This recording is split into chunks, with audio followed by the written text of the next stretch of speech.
What about MPs who stand up here and denounce the government for this activity? Have you shared with them the kind of information that you have? The information is there. When MPs come and ask for information, we give them what they can.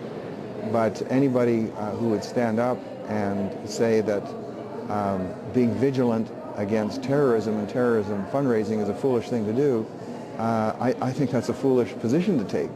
We are bound as Canadians to do this. I think of a guy like Jim Karagiannis, Liberal MP from Scarborough in Toronto. Are there enough Tamils in his riding that he personally, we invited him on the show and he's not feeling well today, but what's the political might of this organization? If he doesn't appear to be sympathetic to their cause, do they have enough muscle to get him defeated in an election? Well, I would hope, Mike, that any member of Parliament would not be swayed by the thought of losing votes when it comes to areas of safety and security. Let's face it, we're all politicians. We have things that move us this way or that when it comes to supporting various causes. But when it comes to safety and security, there can't be any wishy-washy. There can't be any backing down out of fear that you're going to lose a few votes. This is the Tamil Tigers and the movement that supports them.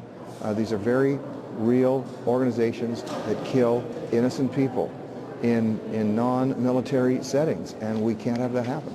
Let me ask you, changing subjects just slightly, and then I want to get back to Colin Freeze about how much money we're talking about, because I know you're not allowed to talk about the amount of money here, but I'm certain it's not insignificant. Gloria Galloway, parliamentary correspondent, Globe and Mail, today's newspaper, says there's been a change in policy related to prisoners convicted overseas wanting to come back home. They now must undergo a security check before we'll automatically let them out of some nasty prison overseas to a club-fed operation like William Head or one of these places with a golf course over here. There's a lot of, in the Globe story, bureaucratic mumbo-jumbo. When I read that story, I say, what they're talking about here is saying if you're a drug dealer and you get caught overseas, you can do your time over there, not back here where it's cushy. I can tell you, Mike, there's no policy change, but there may be a change in terms of acting on the procedures that are in place. Liberals put in certain laws that have been in place for a long time related to, do you bring dangerous criminals back to Canada before they've served their time in other countries? And that involves doing security checks. The Liberals, as in many areas, were negligent when it comes to safety and security issues. And we are not negligent. We try to be very vigorous on this. There's no change in policy. We're just putting in place the procedures that were there that they didn't act on. You're enforcing a policy that was already there. That's exactly right. But it looks to me like if somebody's into drugs as a professional criminal, they'll do their time overseas rather than do it back here. Well, we evaluate each request one at a time, but I can tell you we're in no rush to bring back to Canada Canadians who have gone to other countries, done serious crime, and then they think they can just come back into Canada, get paroled, or not do any time at all. That's not what we're about in terms of protecting Canadians. Stockwell Day, thanks for joining us today.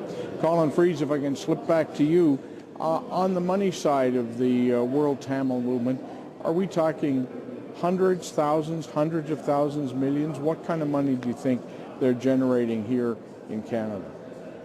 Well, Mike, in the items the RCMP sees from the Toronto offices, it's very specific. We're talking about, I think, millions of dollars here. In fact, one of the sort of gems that was seized, and I was just reviewing certain affidavit material, was that there was a letter from Sri Lanka sent to the World Tamil Movement where the leader of the Tamil Tigers said, look, we're going to need to raise $10 million in 10 million rupees, I think, in the next few months, and we're going to rely on Canada for a big proportion of that. I think it was 15 or 30%. And if I recall doing the conversions rightly at the time, that was hundreds of thousands of dollars, if not, but over time, I think we're talking about millions that's alleged by the Mounties to have gone out of this organization to the Tamil Tigers in Sri Lanka. And of that, do you have any way of guessing how much of it's really extorted and how much of it's a genuine goodwill offering by the Tamils of Canada? Well, Mike, I think the question is when the a hat used to be passed around a bar in New York, an Irish bar in New York on St. Patrick's Day for the IRA. I mean, was that extortion? I don't know. All I know is that, talking to some Tamil organizations, I said, do you regard the Tamil Tigers as freedom fighters or terrorists?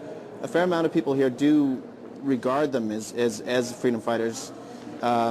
What's clear is that under Canadian law, since 2006, through the initiative of Mr. Day, they are regarded as a terrorist organization here, and as of today, the World Tamil Movement is considered a terrorist organization in Canadian law.